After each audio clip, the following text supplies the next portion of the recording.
Assalamualaikum warahmatullahi wabarakatuh. Waalaikumsalam warahmatullahi wabarakatuh. Nah, Ibu-ibu, sebelum melanjutkan materi selanjutnya tentang merencanakan utang dengan hati-hati, di sini saya ada sebuah film ya. Bisa kalian tonton dulu.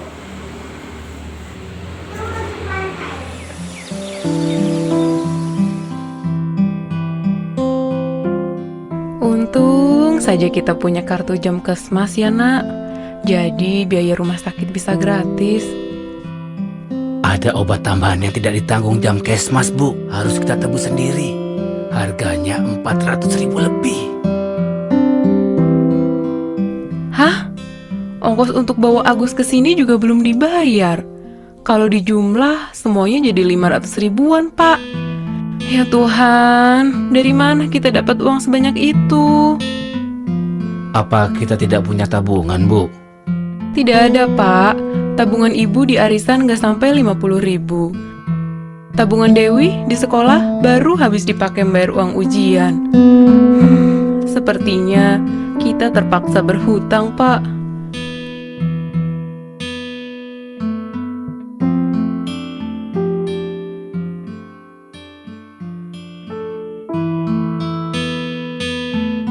Ibu menyesal pinjam uang ke Bu Raiba.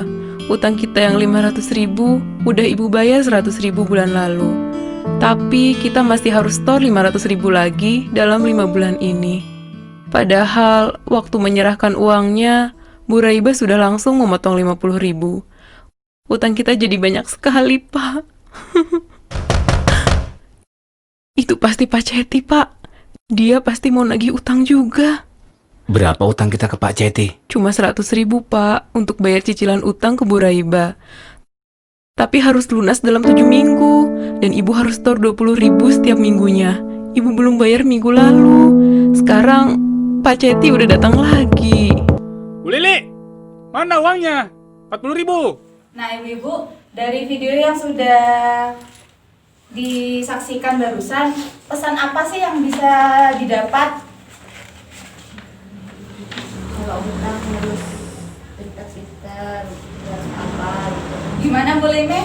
Coba suaranya agak diperjelas sedikit ya, agak kenceng ya, biar yang lain juga dengar. Kalau mau berhutang harus memilih yang bunganya paling kecil, Bu. Ya, selain itu, Harus merencanakan berhutang itu akan dipergunakan untuk apa.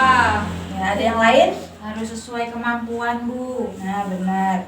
Jadi pesan dari video yang sudah ibu-ibu saksikan barusan yaitu jika tidak rutin menabung dan tidak mengendalikan pengeluaran, maka kita akan lebih sering berhutang. Nah, hutang yang tidak dikelola dengan cermat bisa membawa masalah besar. Ya, selanjutnya di sini ada flip chart tentang sebelum meminjam. Sebelum itu kok saya ngelihat ibu-ibu ini sudah pada loyo ya, sudah pada tidak punya semangat, kayaknya belum makan atau gimana ini? Oh memang tidak makan, kasihan habis ini makan ya Bu ya. Nah sebelum kita lanjut ke flip chart tentang sebelum meminjam, gimana kalau kita ice breaking dulu ya? Biar ibu di sini nggak pada ngantuk. Ya, Bu. Biar yang tadinya lapar, biar nggak lapar dulu, laparnya nanti aja. Iya, Bu. Nah, ibu-ibu ikuti saya ya. Kalau saya bilang pagi, tepuk tangannya 1 kali. Boleh dicoba? Pagi. Boleh. Kalau saya bilang siang, tepuk tangannya 2 kali. Iya, Bu. Siang. Kalau saya bilang sore, tepuk tangannya 3 kali. Sore. Kalau saya bilang malam, tepuk tangannya setengah. Kenapa setengah? Karena orang lain pada tidur, nggak boleh rame-rame. Malam. Setengah gimana, Bu? Kalau setengah tuh gini. Nah, jangan sampai ketepuk gitu ya. Oke, Setengah Bu. tuh gini. Malam. Nah, sudah ya, paham ya? Iya, udah paham, Bu. Saya mulai. Pagi. Pagi. Pagi. Siang. Sore. Sore. siang, malam. Nah, satu aseng. Coba Bu sekali lagi ya. Siang, sore, malam. Nah, udah konsen. Gimana kalau kita lanjutkan lagi ya, karena sudah melek kayaknya matanya. Di sini ada flip chart tentang sebelum meminjam. Apa sih yang perlu kita pikirkan sebelum meminjam? Di sini ada 5 poin ya. Yang pertama, untuk apakah kita meminjam? Ada yang tahu? Coba Bu Lina. Untuk apa Bu? Kebutuhan. Kebutuhan, iya benar. Karena sebaiknya hanya untuk memenuhi kebutuhan, bukan keinginan, atau untuk kegiatan yang produktif saja. Tambah usaha, Bu. Benar. Nah, selanjutnya, apakah ada cara lain yang bisa dilakukan sebelum berhutang? Coba Bu Lili. Bu, cara lain yang bisa dilakukan sebelum berhutang untuk mencegah kalau misalnya sebelum berhutang itu mungkin ada cara lainnya gitu. Pinjam ke saudara, Bu. Pinjam ke saudara, selain Pakai itu tabungan, Bu. pakai tabungan jika Jual- ada ya jual Bu. cincin, Bu. Bisa jual aset. Masnya tak jual, Bu. Benar. Jika ada, gunakan tabungan atau aset terlebih dahulu biar tidak punya hutang gitu. Yang selanjutnya, berapa besar kita perlu meminjam? Boleh nggak kalau misalnya kita butuhnya sedikit, tapi kita minjemnya banyak? Misal kita butuhnya, Sesuai kebutuhan. nah iya Bu. benar. Misal kita butuhnya cuma 500.000. Itu kalau misalnya butuhnya cuma segitu, berarti minjamnya ya harus segitu juga. Nggak boleh kita butuhnya 500.000, kita minjamnya 1 juta gitu ya.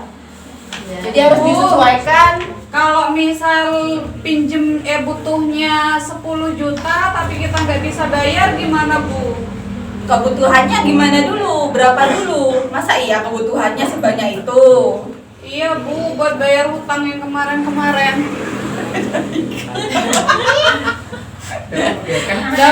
Oh, udah, biar. Terus ada yang aku katanya. Oh, dah boleh buka lubang tutup lubang kita.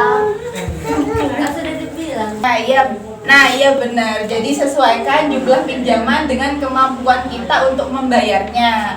Hitunglah berdasarkan jumlah pendapatan kita. Misal kita butuhnya 500.000. Kita pinjamnya 1 juta. 500.000-nya lagi buat keperluan apa? Kecuali kalau misalnya kita mampu membayarnya walaupun kita butuhnya cuma segitu gitu ya Bu. Ya. Selanjutnya, bagaimana kita dapat membayar kembali pinjaman? Di sini ketika kita sudah mempunyai pinjaman, alangkah baiknya sebelum itu disesuaikan waktu pengembalian pinjaman dengan pola pendapatan kita, itu tetap atau musiman atau tidak dan lain-lain. Dan yang terakhir, kemanakah kita dapat meminjam? Nah, saya mau tanya dengan ibu-ibu di sini, biasanya minjamnya kemana sih? Ke bank. Ke bank. Selain itu, Arisan, Bu. Bu Haji. arisan. Ada yang pinjam ke rentenir enggak? Ada, Bu. Nah, gitu kalau misalnya nanti nggak bisa bayarnya gimana? Dikejar-kejar gitu sama rentenirnya. Buru. Tambah banyak bunganya, Bu. Oh, tambah banyak bunganya. Gitu. Nah, alangkah baiknya nanti ketika kita sudah memutuskan untuk meminjam uang, itu kita mencari tempat-tempat yang aman, yang baik. Itu bandingkan tempat-tempat meminjam yang ada. Pokoknya cari yang tempat meminjam dengan total pengembalian yang paling murah, gitu ya Bu. Sebenarnya yang sudah saya jelaskan di sini ada di brosur yang kalian pegang, yang ibu-ibu pegang. Iya. Di situ di nomor 10, di halaman 10. Untuk memperjelas lagi, saya minta salah satu ibu untuk membacakan ulang apa poin-poin yang ada di brosur itu ya Bu. Di halaman 10 coba dibuka. Ya, Coba Bu. yang bisa, Ibu Silva. Saya, Bu. Ya. Jadi pertimbangan sebelum berutang itu pertama, pinjam hanya untuk kebutuhan, Bu, bukan keinginan. Ya. Yang kedua, gunakan tabungan atau aset terlebih dahulu. Iya benar. Kalau ada. Terus yang ketiga, pinjam sesuai kemampuan untuk membayar. Kemudian yang keempat, pilih tempat meminjam dengan total pengembalian terkecil. Yang terakhir, pilih waktu pengembalian sesuai pola pendapatan, Bu. Nah, benar. Nah, ibu-ibu, selanjutnya ini buku pintarnya dibawa semua ya? Lupa, gak dibawa. Saya ngeliat, Pak. Gak dibawa kasur. Kok udah dibawa, Bu? Itu harusnya dibawa setiap pertemuan buku pintarnya ya. Supaya kita belajarnya, medianya itu ada sendiri-sendiri pegangnya gitu ya, Bu. Nah, di sini saya akan membacakan sebuah cerita ya, Bu, tentang menghitung mahal murahnya utang. Suatu hari, anak Ibu Lili yang bernama Agus sakit demam berdarah. Ibu Lili membutuhkan uang 500.000 untuk membayar tambahan obat dan biaya transportasi. Pak Rusli baru saja mulai mengerjakan borongan pembangunan rumah selama 4 bulan. Sementara Ibu Lili baru mulai mengumpulkan uang karena musim panen sudah tiba. Dengan demikian, Ibu Lili terpaksa harus segera mencari pinjaman. Nah, saya mau tanya, dari cerita yang sudah saya bacakan barusan, boleh nggak sih Ibu Lili mengambil pinjaman? Boleh. Loh, kok ada dua jawaban nih, boleh dan tidak boleh. Tidak bolehnya kenapa dan bolehnya kenapa? Coba Ibu Lili, kenapa tadi jawab nggak boleh? Katanya takut tidak bisa bayar. Takut nggak bisa bayar. Terus yang jawab boleh, apa jawabannya? Selama masih cukup, Bu, untuk dari pendapatannya dia dan membayar hutangnya itu masih ada sisa ataupun saldonya 0, cukup, boleh, Bu. Selama masih betul-betul dihitung. Soalnya memang benar-benar butuh, Bu.